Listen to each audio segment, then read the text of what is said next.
you guys asked those questions to get us thinking a couple days ago. So now I was thinking, what would make it so crazy easy for me? And what I find is with every CRM I've used, the challenge has always been we're always on the go. We're never sitting in front of our laptops, and we don't have all the information there, and we're either in our car or working or something like that. And the apps are not providing us what we needed to, take all the journals to get and make the appointments, actually even make a call easily and get to that person and use that time efficiently. So that's been a big thing for me. Is because I want to use that time in the car to just follow up with people and knock out a bunch of calls when I need, that kind of thing. Absolutely. Yeah. So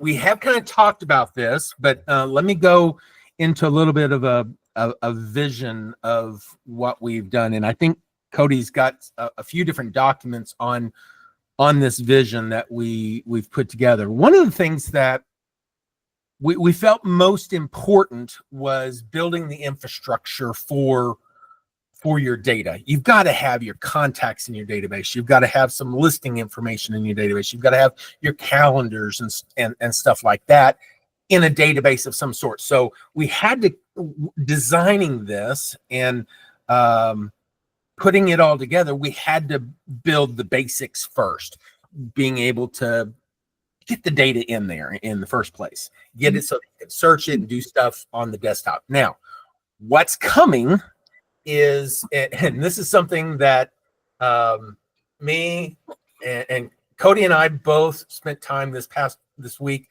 going through and discussing what are the common things that users do when they're out in the field or whatever, that an agent, an AI agent, an AI assistant could assist you with while you're in the car or while you're doing whatever you're doing away from your computer.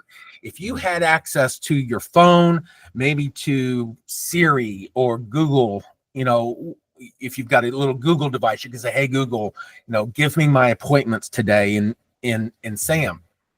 And having assistants that can interface with that, having an interface to be able to give you, it's more of a verbal interface. It could be text or whatever, to let you know what your appointment is, where it's at.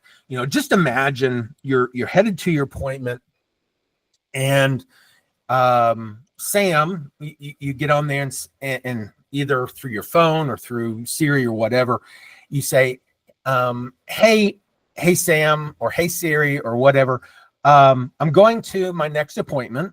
It knows who the next appointment is, so that shouldn't be a problem based off of the time or whatever. But you may say, I'm going to my next appointment with Jane Smith. Give me some background information. Okay, then it could go in there and say, okay, Jane and John are married. They've got 2 kids. You're going for a listing appointment. Their property is at 123 South Main Street. They've got a 3-bedroom, 2-bath, 2-car garage. They wanted to list it. They're moving out of town. Just some things that came from your database, giving you instructions on what to do. Technically, it could probably say, would you like the address, pushed to your maps? And then it your maps goes to your directions, and now you're on your way to their place. But it gives you background information on that person or what they're concerned about. There's lots of different things, but we had to have a place first to store that main data. Now we're in the phase of saying, okay, we've got the data. Now what do we want to do with it? How do we want to implement it? And being AI, built AI first, and Holly and I had a conversation. It's like, so many people are afraid of AI. I get it. There's things that we don't want AI to have access to. There's things that we don't want other people to have access to. So we've got to be really careful and diligent on security and stuff like that. But whenever it comes to conversations between you and your devices, it's changing. Not just us, but everything is being handed to you through AI. And if you don't want to use AI, you don't have to use it. You can continue to do what you've done for years and be able to use the system as it is. But now we have a whole new layer, of communication with your devices, with your database, and how it will interpret what you're saying and how it will use that information is just mind-blowing. There used to be a necessity for saying certain keywords, give me an appointment or, whatever. And you had to use certain words. We no longer have to do that now. We can have regular communication, human to human communication, but now it's human to AI, and it uses its ability to interpret what you're saying and then give you back the results. So,